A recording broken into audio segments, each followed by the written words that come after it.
Hey everybody, what's going on? Welcome back to the Foundry. It's the boys here. It's JB, it's Sly, it's Ken. How are y'all doing this fine, even in boyos? Doing fantastic. Wonderful.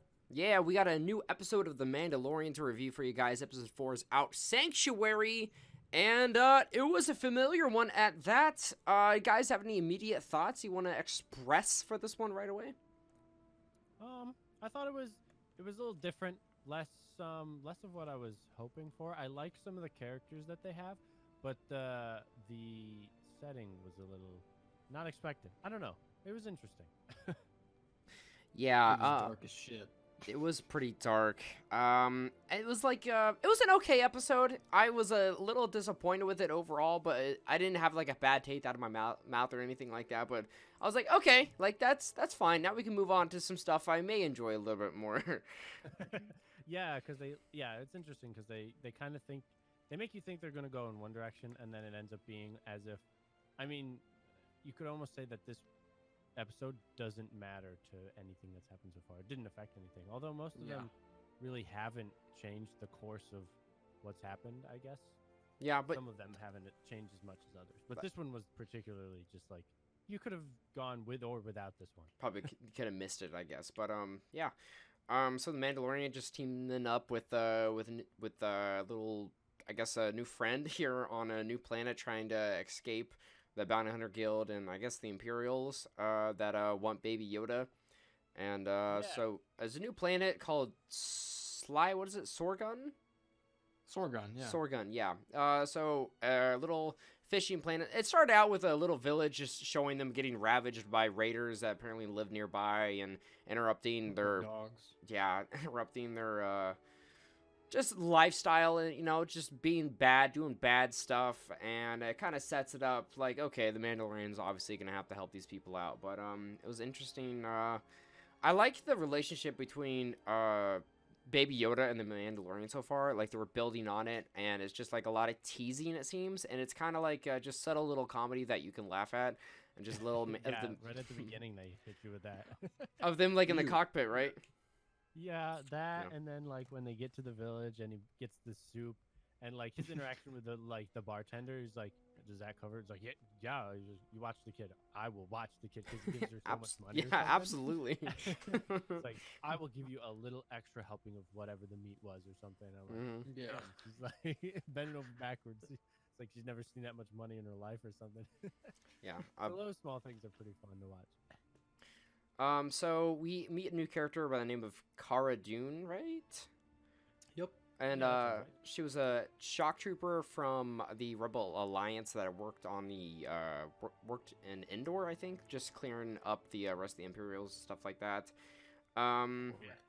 Yeah, so they worked together a little bit and decided to help out the villagers and stuff. And we get a big fight scene at the end of the episode between villagers, Mandalorian, and Cara, and just against all the banditos and whatnot. And it was a little interesting because, you know, a little bit of cowboys and Indians type of thing. Like, they were really under, I guess, just Yeah, they were down in the luck. They're like the underdogs in this scenario. They had to like think really, like outside of the box to deal with those bandits.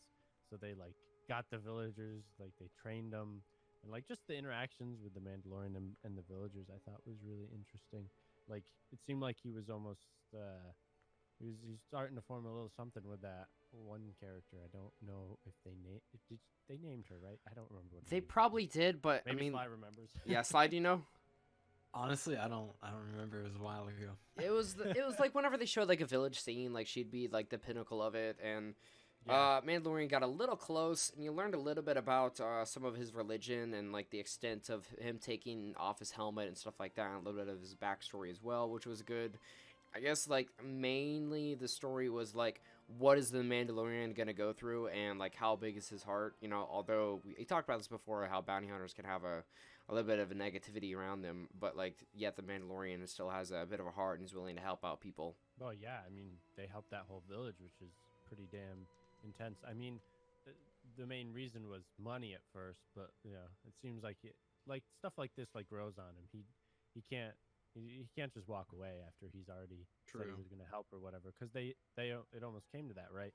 They were like, we can't handle this. We didn't know about like their firepower and stuff like that.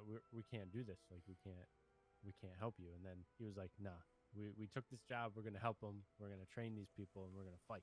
Yeah. So it was really really cool. Oh, I remember her name, Omera. Omera. Okay. So we also had a ATST. So was that probably left over from Imperials then? Mhm. Okay. Must have been, yeah. Yeah. I don't know why they didn't just like do a direct assault on that and just blow it up while it was there. That would make the most sense. You know, he did have the like little like the little detonator, and he could have just thrown that right in the window, and you know, it could have been done and over with. Yep. But Yeah, had it waited in the trees and hid and jumped on top and got inside. Who knows? just had to draw that out a little bit. But you know, yeah, I guess for they had to fill some time. But I like the chemistry between Kara and Mandalorian. That's pretty good. Yeah, and one of the things I thought was most interesting is you mentioned like they talk a little bit more about like the beliefs of the Mandalorians and stuff like that. And she asked him about like when was the last time he took his helmet off in front of someone, and he said it was like since he was like 12, like you know, Yeah, early since he put it teens or on. something. Yeah, exactly. Yeah. So Yeah. it's like that's nuts. Like, and then right after that, he takes it off to eat, like not in front of anyone, but you're like, damn. Now he takes it off once everyone was gone. It was safe to eat his food because you're like, well, obviously he has to take it off to eat. Yeah. It's definitely a reclusive way to live. Yeah, for sure. Oh yeah. So, but I thought it was an okay episode. It's just, I mean, like the show didn't do anything wrong in my opinion. I just feel like it's a really overplayed out theme that I've seen in a lot of media for shows or just movies, and I've just seen a lot of it. And it's not like they did anything special. It was a really safe episode, I think. Yeah, but I do like the character, Cara Dune. Mhm. I was hoping she would also stick around. It seems like there's so many characters that this keeps happening to. I'm like, oh, that's a cool character, and then they're like gone. I'm Yeah, like, with "No, Nick come Nolte from on." episode 1 and 2. Yeah, Yeah. and like, man, like there's still characters that I'm hoping to see that I hope stick around, but I guess we'll have to see. Knowing the show so far, they won't. They They pretty much introduce a character and then like kill him off or leave him. they have an episode 2 planned out, don't they? Season 2, yeah. Or I'm sorry, yeah, season 2. Yeah. Cara Dune is confirmed to be returning for season 2. That's good. I'm not sure how big it'll be, but yeah. I'm down for that. Maybe we'll see her by the end of the season. Maybe we'll see her next season early. Maybe. I mean, I would be okay with that. So, yeah. Overall, very interesting episode. I thought it was kind of I don't know how I feel about like so he was going to leave, you know, the child there, Baby Yoda, and like continue off and you know, because it would have been a safe place to leave the kid. Mhm. I was like, no, there's no way that would happen. I was like, in my mind, there's no way, but like it made sense. Like, Yeah, it would be a from, good plan. you know, the story perspective, that made like the most sense out of Logical, everything. yeah. But then you know you find out the bounty hunters guild is still active and looking for him. So luckily, Kara helps save the day on that one. That and was kill him pretty before he can kill. freaking lucky, you know, that Right. she just That happened had to be me- Yeah. right behind him. You know, didn't really that pretty convenient, but you know what? Yeah, For the story, I'll pass. Like, all right, I'll give it a pass there. yeah, it's all good. It worked out as you'd expect it to. Yeah. But yeah, it was an okay episode. That was Sanctuary. You guys have anything you want to say about our episode here? Anything else? No. I think that about covers it. Yeah, I think that's a wrap, guys. But if you guys enjoyed the video, please make sure to leave a like and subscribe for more. We'll be reviewing the whole season of The Mandalorian here. So subscribe for more of that, and we'll see you guys later on episode 5. Bye-bye.